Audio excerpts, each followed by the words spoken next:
বন্ধুরা দুপুরে রান্না বান্না কমপ্লিট। তো দুপুরে কি রান্না বান্না করেছি আপনাদের বলছি।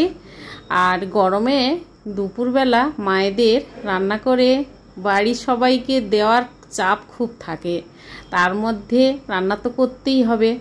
তাই থালার মধ্যে সাজিয়ে নিচ্ছি গরম ভাত, স্যালাড, লেবু, কাঁচা লঙ্কা, শাক ভাজা আর নিরামিষ পনিরের তরকারি বানিয়েছিলাম। কাজু বাদাম আর আমুল দুধ দিয়ে অল্প মাখা মাখা করে পনির আলু তরকারি বানিয়েছি। আর নিরামিষ টক, যেটা কলকাতার লোকেদের ঠিক পছন্দ হয় না।